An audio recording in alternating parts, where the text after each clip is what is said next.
We're talking about Jesus, which we do. We discover line by line what the New Testament is trying to convey. And sometimes that's easy, sometimes it's difficult, and we're trying to get spiritual nuggets, whether you are Christian or not. You can get measures of wisdom from all sorts of places, and because Christianity is so dominant in this country, we want to better understand it and see if there's any seeds of growth that could be planted that can help us in our own spiritual path. And we're in Matthew 13, verse 35, and Jesus was talking in these parables, these coded languages, and he continues to do that further. And he is talking in this coded language apparently just to people that already understand him, and he's already said that he's not talking to everyone else because they don't get it. Why? Why does he continue to do this? You know, and I'm reading from my notes here that I just wrote with ink all over my fingers. He's doing this in coded language because is he doing it, or are the writers doing it? Because Jesus never wrote anything.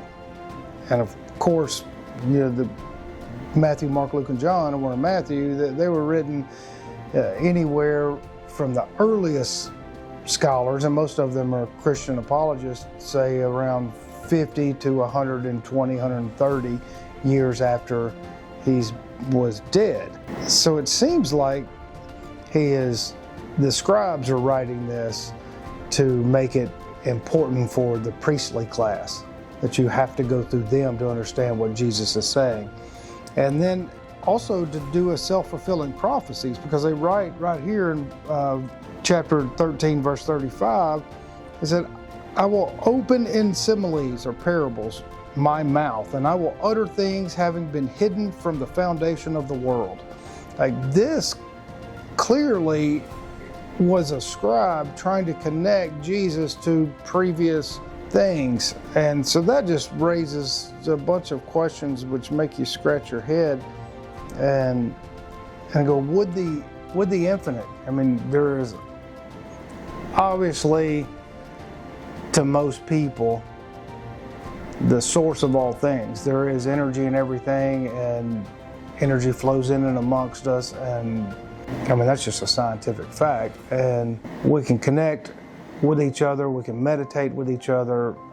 The power of thought is a real thing. What you focus on normally comes true. I mean, you can just, there's so much. That's a whole nother topic.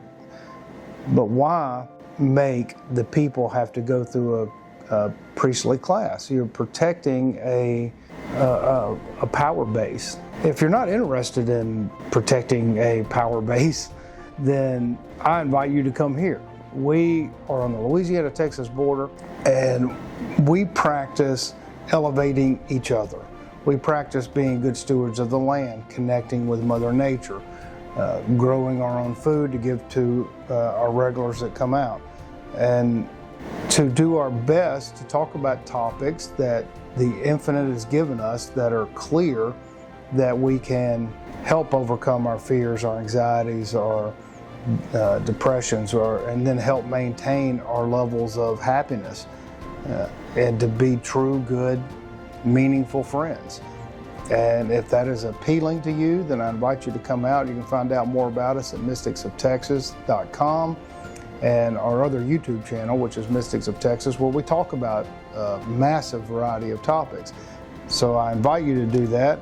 And if that resonates with you and you're looking for a spiritual home of really good people in a safe, trusted place, then check us out and come see us. Thanks. We'll see you next time.